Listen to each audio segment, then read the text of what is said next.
I do this because I'm a mom. I do this because I'm black. I do this because what's happening now, it's fucked up and it needs to be stopped. Dismantling that whole law enforcement body can only be done by out-organizing them.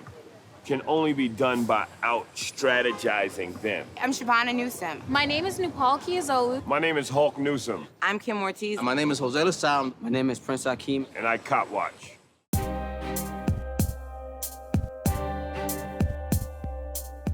I've been an activist since I was 12 years old, and so I like to consider myself a young veteran. I'm 7 years in the game. Basically, I got involved with Copwatch through my protesting for Eric Garner.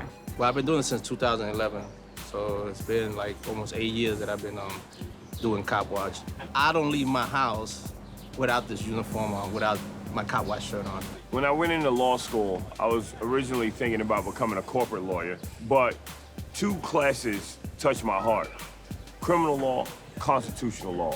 That's when I realized how this country oppressed my people and how they used the law to do it. Trayvon Martin's story is the case that pushed me into activism, and I haven't stopped since. When he was killed, at that time, I couldn't fully articulate how I felt. I just knew that I was angry. Amadou Diallo. I was way too young to really even understand what was going on, but I knew it was wrong, and I knew that there was like a big march happening, and a few folks in the neighborhood gathered a bunch of us kids and took us to that march. But I think the height of everything was probably when Trayvon was murdered.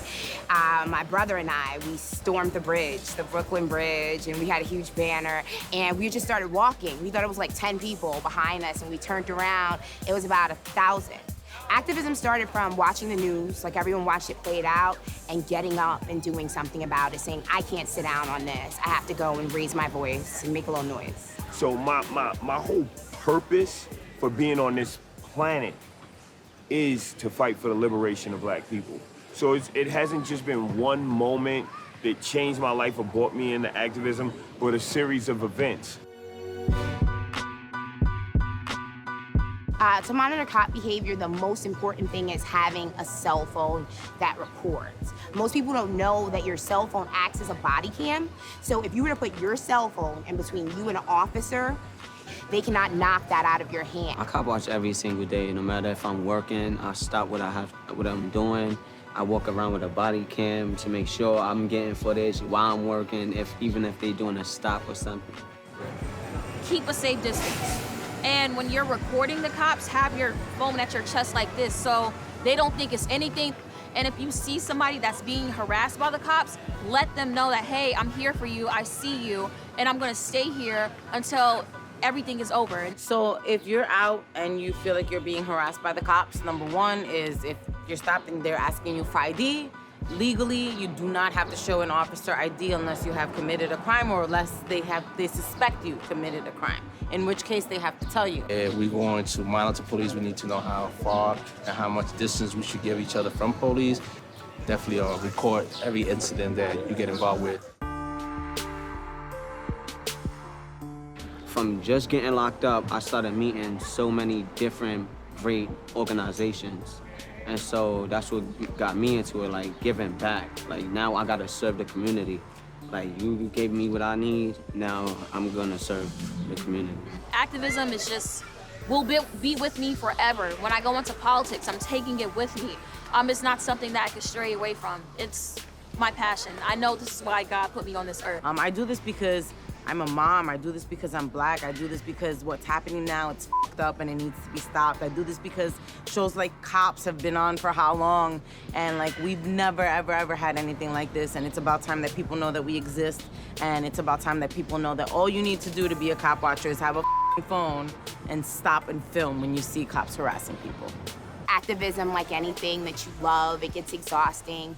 But when you know there's a Gwen Carr, an Angie Kears, or a nameless victim, or something that's happening in the black trans community, or immigration, you keep going, you don't get tired. And I won't lie to you, when you get on the front lines, your blood pressure's up and raising, you have your fist in the air. So you don't get tired when you're out there.